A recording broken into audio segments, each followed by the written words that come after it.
Je m'appelle donc François, j'ai 44 ans. Moi, je suis natif d'un petit village de pêcheurs, d'ostréiculteurs pour être précis, en dessous de La Rochelle, qui s'appelle Châtelaillon-Plage. Donc, je suis issu d'une famille de marins. J'ai toujours eu le sport comme trame de fond dans mon parcours, qu'il soit d'ailleurs scolaire ou universitaire. J'ai eu la chance de naviguer très très jeune et ça m'a suivi longtemps et partout.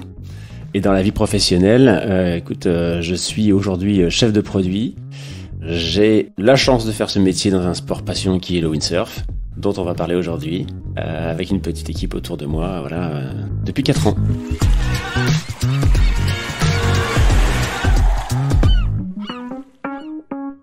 Bonjour et bienvenue dans Conseil de sportif. Donc ce podcast, il vous aide à reprendre le sport.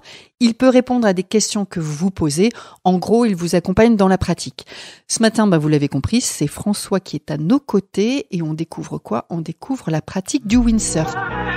Alors, le windsurf, François, c'est la discipline qui allie la voile et le surf ? Il y a beaucoup de ça. Effectivement, le nom le présente bien et tu l'as bien amené. C'est effectivement une pratique qui mélange le plaisir de surfer dans les vagues avec le vent dans les mains. Donc c'est une voile qui est attachée à une planche, donc on est debout dessus et on se joue du vent pour se mêler aux vagues et parfois sans vagues, mais en tout cas c'est bien une discipline qui est née du côté du Pacifique avec des gens qui ont trouvé le moyen de rendre ça ludique et rigolo de manière plus populaire dans les années 60-70 du côté des États-Unis et puis rapidement du côté européen. Donc c'est ça l'origine du windsurf. Donc c'est pas très vieux finalement, c'est assez récent quand tu dis les années 70. En fait c'est assez ancestral, on n'a pas vraiment de date de quel moment les hommes ont découvert cette façon de naviguer. On sait qu'il y a beaucoup d'origines qui viennent donc des îles du Pacifique, que ce soit nord ou sud, que ce soit du côté de Tahiti ou du côté de Hawaï. Mais on sait que c'est né par là-bas. Ce sont des populations qui ont beaucoup voyagé par la mer, des explorateurs. Donc, beaucoup de grands marins viennent de grandes générations, de grandes populations de marins ont commencé là-bas. Et c'est arrivé sur les côtes et ça a été popularisé effectivement dans les années 60-70 avec de grands noms d'inventeurs qu'on ne citera pas là. Il y en a quelques-uns, mais voilà, qui ont vulgarisé et rendu le sport plus accessible, on va dire, techniquement.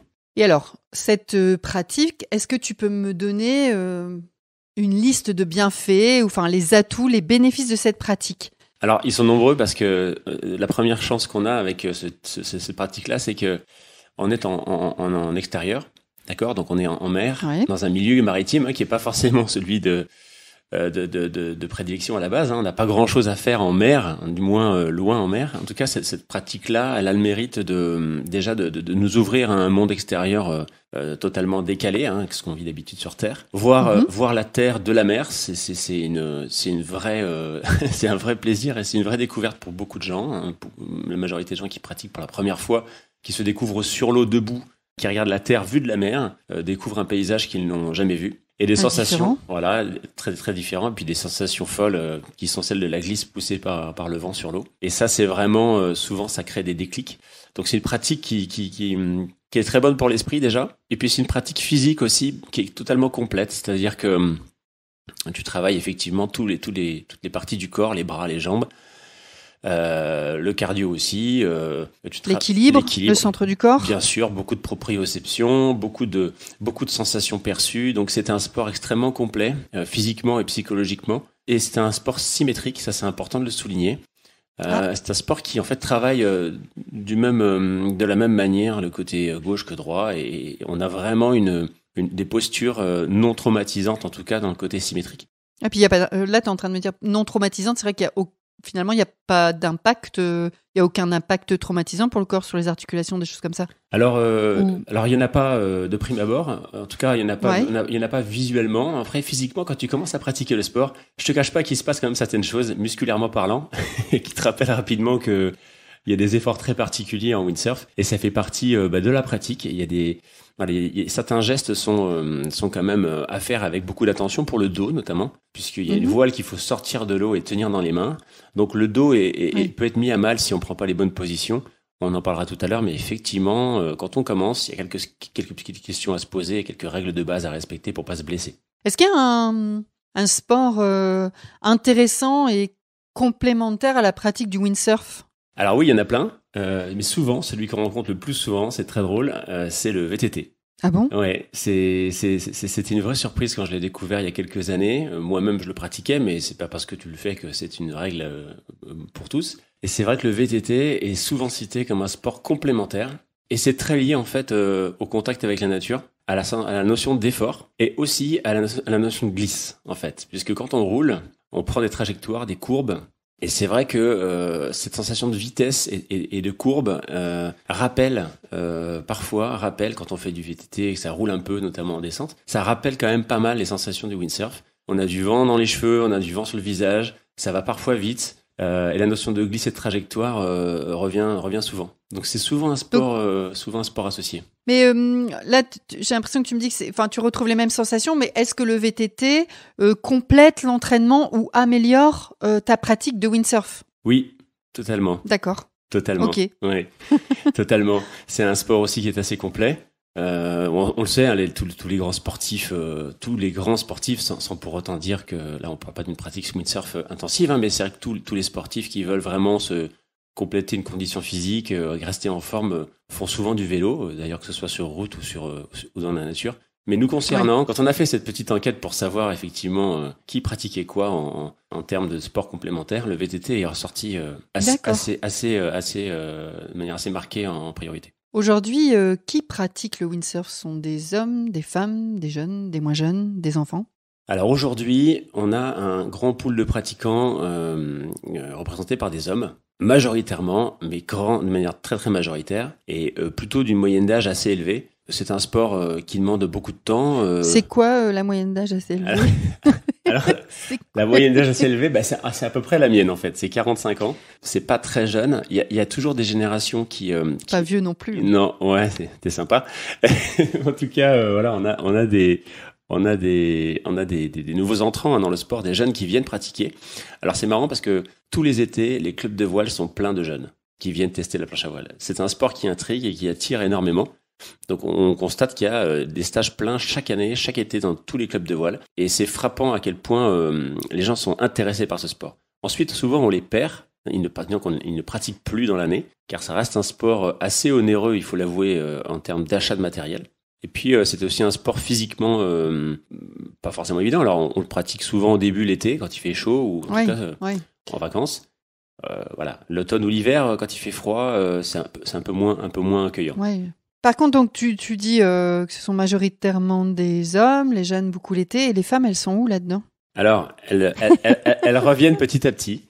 Le sport s'est enfoncé dans une technicité, on va dire, un peu excessive ces 15 dernières années. Les fournisseurs de produits, les marques qui ont pu proposer des produits se sont un petit peu égarés sur le côté fair play, sympa, facile de la pratique. Donc, assez naturellement, toute la population qui pouvait être en doute en tout cas, sur une adhésion moyenne au sport, dans le sens où peut-être que ça devenait trop physique, ou peut-être que c'était pas assez accessible en termes techniques et aussi en termes de prix. Hein, je répète, c'est un sport qui est assez cher. Se sont tournés vers d'autres pratiques. Tu as parlé d'accessibilité, tu parlais d'équipements peut-être assez onéreux, et puis c'est vrai que c'est pas la démarche pour aller sur cette activité, elle n'est pas forcément toujours simple par rapport à d'autres sports peut-être. Mais tu as envie de nous dire autre chose quand même sur l'accessibilité? Est-ce que néanmoins, si on enlève ça, est-ce qu'il y a quand même des points positifs sur l'accessibilité? Bien sûr. En fait, et ça c'est d'ailleurs un élément, c'est un point très fort qu'il faut relever, c'est que le windsurf est le sport de voile, de vent, le plus accessible au monde. Donc c'est-à-dire que techniquement, même si je parle de prix, même si je parle parfois de conditions physiques, ça reste le sport de vent et de voile, on va dire de voile, le plus accessible au monde, à tout point de vue. C'est-à-dire tant financier que physique, que en termes d'accessibilité au matériel, tout simplement. Oui, si tu compares ça à vouloir vraiment faire de la voile avec un petit bateau ou des choses comme ça. Exactement. Oui, d'accord. Il y a en tout cas en Europe, il y a tout un schéma fédéral d'encadrement avec des clubs qui proposent des cours partout. Donc c'est vraiment extrêmement facile de pouvoir accéder à un cours, si ce n'est un encadrement d'1 heure ou de 2 heures, voire un stage. Le windsurf est un sport pratiqué partout. Et alors, on est en France, c'est un sport franco-français, puisque c'est un sport qui a toujours été pratiqué du niveau débutant au plus haut niveau de pratique olympique. Les grands champions sont français. Le grand bassin de pratiquants européens est en France. Donc, c'est vraiment facile de pouvoir pratiquer ce sport chez nous. En équipement, je veux démarrer demain. J'ai besoin de quoi ? En équipement, le premier équipement qui est important à avoir, c'est sa protection thermique. C'est souvent une combinaison, parce que même l'été, l'eau peut être un petit peu fraîche. En tout cas, c'est souvent une protection thermique. Puis ensuite, rapidement, il y a 2 possibilités. Soit on va aller louer du matériel dans un club ou prendre un cours. Donc là, c'est extrêmement simple.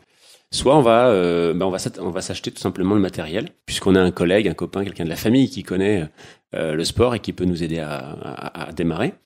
Et là, c'est une planche, une voile, et puis tous les petits accessoires qui vont avec.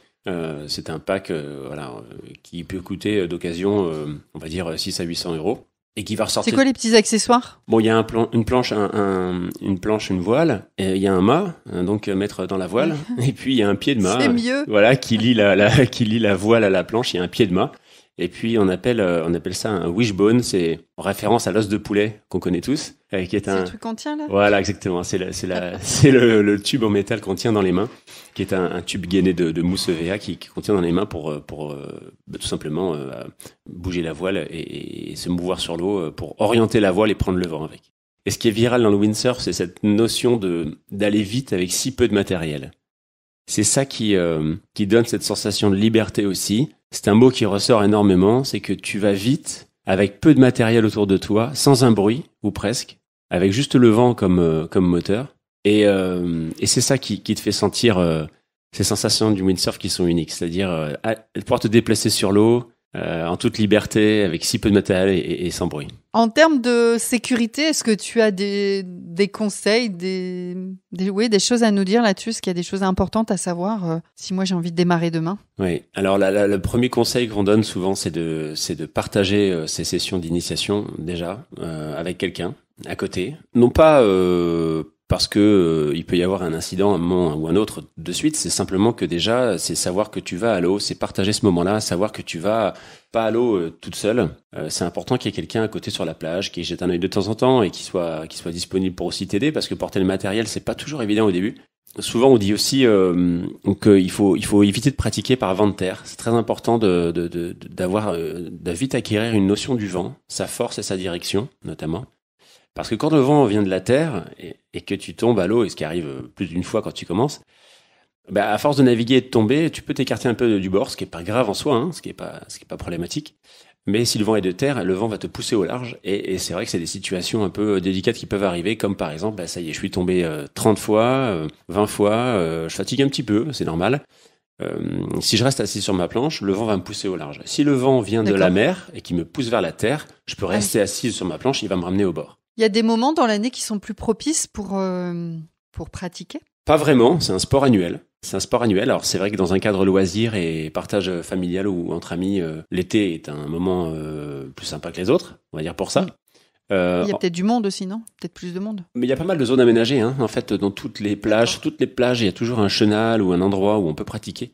Il y a des clubs de voile, encore une fois, partout en France. Donc c'est d'une simplicité, c'est vraiment hyper accessible en France. Donc l'été est un bon moment pour ça. Dans un cadre sportif de niveau confirmé à expert, c'est toute l'année. Il n'y a pas de trêve en fait, hein. On se couvre, on met une combinaison néoprène adaptée en épaisseur par rapport à la température et à la force du vent, et on peut pratiquer toute l'année. Avec tout ça, si tu devais me donner envie, nous donner envie, en 3 mots, en une phrase. Ouais, il y a quelque chose de très fort avec la nature, ça c'est évident. C'est un contact quasi parfait avec la nature, puisqu'on a très très peu de matériel. C'est un sport non mécanique, hein, c'est important de le souligner. On a un équipement qui est là, hein, bien sûr, pour pratiquer. On pourrait pas pratiquer sans, mais il est extrêmement minimaliste, donc on a énormément de contact avec la nature. Et puis, en second lieu, j'insiste sur ce point-là, c'est vraiment le contact aux personnes qui le pratiquent. C'est un milieu extrêmement ouvert. D'accord, la communauté, c'est ça ? Tu parlais de communauté ? La communauté, exactement. J'ai oublié de te poser la question, est-ce qu'il y a des spots plus favorables que d'autres pour démarrer ? Il y a des endroits pour démarrer. L'endroit magique pour démarrer, c'est surtout le milieu de la plage. Ok. Voilà, et puis les lacs, et tous les lacs. Ah oui, les lacs, c'est vrai qu'on n'en parle pas, on pense toujours mer, mais exactement. Les lacs, oui. Donc on a plus de la moitié, plus. On a la moitié des pratiquants qui pratiquent sur lac. Hein. Ça, c'est important. Et donc, tous les lacs alpins, beaucoup de lacs autour de Paris. Le lac d'Annecy, par exemple ? Bien sûr, le lac d'Annecy, le lac d'Aix-les-Bains, le lac de Serponçon, le lac de Monténard. On a des lacs à Saint-Quentin, en Yvelines à Paris. On a plein de lacs à Paris où ça navigue énormément tous les week-ends. Moi, je pense qu'en en parlant avec autant de passion, on va conquérir tous les jeunes, là. J'espère bien. Bon, merci François. Si vous avez aimé ce podcast, eh bien, vous n'hésitez pas à l'écouter, le partager, famille, amis, vos réseaux. Vous abonnez à la chaîne de podcast des conseils de sportifs de Décathlon. Comme ça, vous avez les notifications sur tous les nouveaux épisodes chaque semaine. On n'oublie pas qu'une fois par mois, il y a un hors-série avec une aventure extraordinaire d'un sportif ou d'une sportive ordinaire. Mais écoutez, je vous souhaite un bon moment. À bientôt. Merci François. Avec grand plaisir.